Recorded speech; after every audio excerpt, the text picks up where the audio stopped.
We are coming to you live today because I've been pondering over the last couple of days what happened in Minneapolis, Minnesota. Decided I needed to take a few minutes with our audience and share with you my feelings and thoughts, some of which you already know, of course, the basic facts, but we're going to walk you through that. In addition, to talk about how to put this into spiritual, theological, and personal perspective. Now, most of you know about the Minneapolis school shooting that occurred. It took place just a couple of days ago during a morning mass at Annunciation Catholic School and Church in Minneapolis, Minnesota. The students were attending their first week of school. The perpetrator fired through the church windows, striking the children in prayer inside. 2 children were killed. An 8-year-old by the name of Fletcher and another child, 10 years old, by the name of Harper. 18 others were injured, including 14 children aged 16 to 15 and 3 elderly churchgoers. Thankfully, all of those injured are expected to survive. The shooter was Robin Westman, and as most of you know, he was born a male, Robert, transitioned later to Robin. 23 years of age, he attended Annunciation Catholic School. After the attack, he died in his own hands by suicide in the church parking lot. Investigators found manifestos, videos, writings indicating anti-Catholic messages and admiration for prior mass shooters and very violent fantasies. Anti-Catholic and extremist slogans were also found on magazines and weapons. Westman fired a staggering 116 rounds during the attack. Well, obviously, this was premeditated. Minneapolis officials, including Mayor Jacob Frey, called for stronger gun control. That's always the knee-jerk reaction. And he rejected the notion that thoughts and prayers alone were enough. He said, we need real action. I want to take a closer look at all of this and give you some thoughts. And we're going to be taking a few chats today as we're going live as to your reflections and comments on this horrible, tragic situation. Let's go back to the shooter for a minute. We'll call him Robin because that's what the press calls him, but of course his name, christened, was Robert. He was born June the 17th, 2002. He was assigned male identity at birth, Robert Westman, and then in 2019 or sometime around 2020, he legally changed his name and started identifying as a female. He was connected to the church, as I said a moment ago. He was a former student at Annunciation Catholic School. He graduated in 2017. The mother worked as a parish secretary or administrative assistant at the school from 2016 to 2021. He was raised in nearby Richfield. He lived in southwest Minneapolis at the time of the attack. There were a few legal issues in the past, but nothing much. Some traffic infractions and a welfare check related regarding mental health concerns, but no significant criminal history. But he was obsessed with mass shootings. Authorities found online videos and writings that revealed an intense fixation on previous mass shooters and violent ideologies. He posted quite a bit, at least 2 YouTube videos, one about 10 minutes long and the other about 20 minutes long. They're not up there now. They featured manifestos with violent thoughts, depression, and suicidal ideation.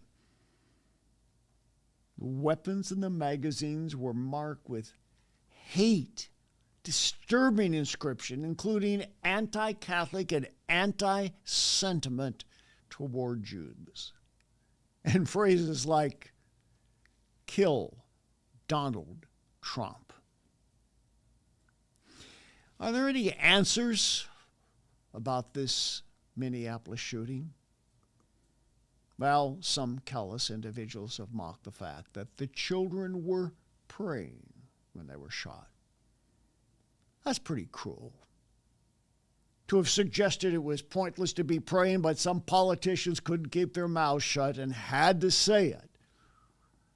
See, they declared, the praying didn't stop the violence. I think I have a more important question to ask.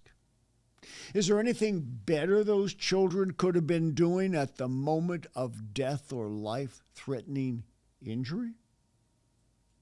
Is there any better place than to be found on your knees before God, submitting to His will in the face of unspeakable tragedy? A lot has been made about the trans obsession the shooter had. And we still don't know to what extent that played a role, if any. It's impossible to know that now, and we may never know it. At least one posting, he is said to have regretted the transition, but then he turned around and wanted people to kill Trump. Maybe he was just confused about a lot of things. It's very clear he knew he had a dark side. It's not posted up there anymore, but in the early days, somebody got a posting of a picture that he drew of himself. Maybe you saw it. Staring into a mirror with a horned demon looking back at him. Somehow he must have known. There was something diabolical inside, but he had no way to deal with it. He didn't know what to deal with it. I got a few questions coming through here. Robert's got a good one. Bob, I have a question. I was rebuked. Now, this is not on topic, so I'd like the questions to be on topic, but rather interesting is I was rebuked or corrected by a pastor to speak into a dissociative identity disorder personality, I guess, and offering the gospel. And they said that this person is dead and there was nothing to do about this. Now, our students of the International School of Exorcism and the larger teaching of Bob Larson University understand that I've dealt with this very carefully there and explained that this is not necessarily a dissociative identity disorder, which has to do with a personality in present time. And that personality in present time is disconnected from the core person, but it lives in the time space of the real world that the core person lives in. But what this individual's talking about is the soul part from an epigenetically inherited DNA impacted, if you will, aspect of consciousness from someone who was living before. It often carries a curse with them and has the capacity to speak. Now, that's a long answer and not even enough to talk about this phenomenon. And I can understand why this pastor in this church would freak out at something like that going on and just knee-jerk reaction to Hebrews 9:27, that's it. It's an appointed a man was to die, and after this the judgment, that's over. Well, there's more to it than that in terms of the mind and consciousness. And I don't want to get into debate over it, but I did want to take that question because I do think it's important that people understand you got to be very cautious in dealing with something like this where people don't have any understanding. Jesus Redeemed Ministry says, Bob, will ever be another show like The Real Exorcist? I'm just wondering because it was really a great show. Thank you. That was a 16-episode show that we shot. And it's for years been on Amazon Prime. However, I don't think it's posted up there anymore. I'm not sure where you can get it now, but perhaps we will shoot something like that again. And actually, there are a couple of things in the making that may come to pass. Jeff, let's see. Oh, wow, we've got all sorts of interesting things going on here. Reading Carolyn says your book and Larson's book is Spiritual Warfare. I have a nephew who's a grown man, has a wife, 3 children, and he's in love with Dungeons and Dragons. Grow up, dude. That's all I can say.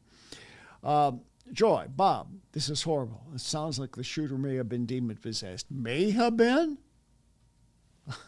I think we can say with a reasonable amount of certainty, even though we are at a considerable distance from the facts here, yes, of course. So let me talk about that for a minute.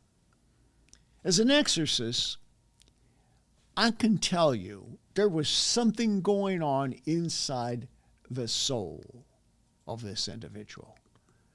If you just think about the level of evil, the calculated way this massacre took place, it speaks to the obvious. In fact, many people in the press have actually called it demonic.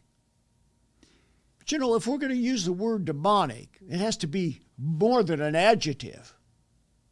It can't just be a go-to word to describe something that's utterly evil and say, oh, it was demonic. So let me say, when I use the word demonic, I'm using it in a very literal sense. But there's another aspect to this I'd like to point out to you. As extreme as this horrible situation was, American Christians are not the first to have suffered in this way. There have been mass shootings in churches, especially across Africa. Recently, 49 Christians worshiping in the Eastern Democratic Republic of the Congo were killed worshiping in church. More than 4,000 Christians have been killed across Nigeria in the last year. And by the way, that shooting that took place in the church and the killing that took place in the church, they didn't just kill those 39 people. 9 of them were decapitated. The killers were Islamists from a rebel group in Uganda. And if you check out history, you're going to discover that genocidal intent to kill Christians, that has been around for a long time. From the Ottomans, slaughtering the Armenians, to the gulag of Soviet Russia. That doesn't diminish the horror of what happened in Minneapolis. But it does put it into a bit of a larger perspective of persecution against the church. Maurizio, Italia, I guess you're listening in Italy. Love you, Pastor Bob. I was delivered by a demon by your ministry. Thank you. Joshua, thank you for the gift of $20. Really appreciate that and appreciate the God bless you, Bob. I want to give you some very personal thoughts about this whole thing now that we've considered the scope of what happened in relationship to a bigger picture and to all the specifics of the event. Don't waste a lot of time pondering the question of why a good God would allow something so heinous to happen. That seems to be the direction people always go. Well, the simple answer is that God didn't allow it. Any more than he allows children to be sexually abused or women to be kidnapped and trafficked. It isn't a question of what God allows. As an exorcist, I can tell you it's a question of what the devil has the right to do, what he is granted as opportunity. And that can be a number of ways, often generationally. The Bible is clear in Romans 12:21. We are to overcome evil with good. When a world doesn't have enough goodness, it's simple, the vacuum is filled by badness. But from my perspective, I see it in even more stark terms. We have turned Satan loose on this generation and have done little to constrain the violent impulses from video games, and thwarting the sexual appetite exploited by social media and the entertainment industry. And by the way, next Wednesday night, you need to see what I have to say about K-pop The Demon Hunters, which is the #1 movie in America and has been the #1 movie on Netflix for all this year, and in fact, their biggest, most watched movie everywhere. I don't know anything about the family of this shooter, but I can tell you the parents of most kids today don't go to church, and sadly, polls show that even the majority of evangelical Christians aren't sure Jesus is the only way to God. And to top it off, the very thing that could have stopped something like this from happening, namely the confronting of demons directly by prayers of deliverance, it gets pushed to the back of the bus. Now, I know nothing about the diocese in which this deed took place and whether or not, under the direction of the Vatican, they have an actual exorcist in that area, or whether they even care about that sort of thing. Perhaps this will get their attention. What a terrible way to get the attention of the Catholic community and the Christian community. If we're not willing, in every spectrum of society and the church, to take on demons and the devil, to stand up to Satan in the name of the Lord Jesus Christ, other terrible things like this may happen. Obviously, it's a complex issue. There are mental health considerations. There are sexual identity considerations, though we still don't know the whole story on that yet. And then there's the family. Congruent or broken? Loving or damaging? I can say this. There is zero possibility about one of the children of Laura and me committing an act like this. Well, that's at one end of the spectrum. Well, how can I say that with such certainty? Because they're all saved. They're all born again. They all know Jesus.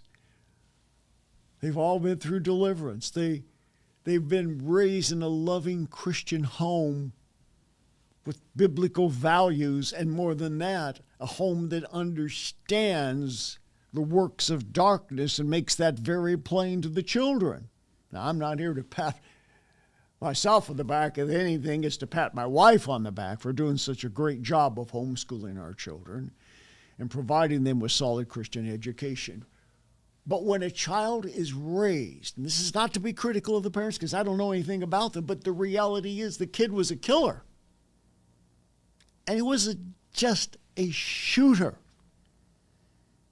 In the context in which this happened, this may be one of the most egregious shootings that America has ever experienced, even though the death toll was not as great as some of the others. The sheer audacity of evil that was present. Was it preventable? Good parenting, a solid home, the breaking of generational curses, getting the proper mental health treatment of this disturbed young man. And that's when he was born. And also being aware of deliverance and the reality of demonic forces that must be confronted by the blood of Jesus Christ. And when we don't do that, and we don't make that a plain part of the agenda, Satan can operate. Do I know for a fact that there was some bloodline iniquity that worked its way down to that moment in Minneapolis 2 days ago? No, I don't, of course. But as an exorcist, I'm highly suspicious that there's more than meets the eye and more than we will ever see and know. I can tell you this, whether or not you ever turn out as heinous as this particular situation, if you don't break the bloodline curses, if you don't understand the demons that need to be confronted in your own life and in your own family, you're at risk of tragedy, even if it's not of the immensity of this particular situation. So what is the solution? Number one, a deep personal faith with Jesus Christ. Knowing that you are saved, that you belong to the Lord, and you live a life consistent with biblical truth. That's the starting point. The cross, the crucifixion, the resurrection in the Bible. And when you don't have that, all else may be up for grabs. Break your generational curses. If you don't know how to do it, enroll at Bob Larson University. Read my books, like my book, Curse Breaking. Information is available out there. You may never have anybody in your family or any of your offspring do anything as horrible as what happened in Minneapolis, but there's always the danger. Bad stuff can happen when the demonic is not designated and confronted by the blood of Jesus Christ. So let this be a wake-up call and encouragement for people to pay close attention to their children, their grandchildren, nieces, nephews, and those within their spiritual sphere of influence. And take a look at their lives and see whether or not there's the possibility that something bad might happen, if even not on this scale. If we can ever help you, get in touch with us. Just go to boblarson.org and see the options that are available for ministry. One thing is certain. The children who died in that shooting are in the presence of Christ. The shooter is likely not there. And that's a horrible tragedy. Thank you for tuning in to this quick podcast today. And remember what we always tell you. Whatever you've been through, what hurt or pain, you don't have to go to extremes of violence or hurt and inflict someone else the way that you perhaps were tormented. You can know Jesus and get free, stay free, and live free. Your financial support and prayers make it possible for us to bring hope for the hurting and freedom to those in spiritual bondage. For the latest information regarding ministry outreaches, go to boblarson.org or call 303-980-1511.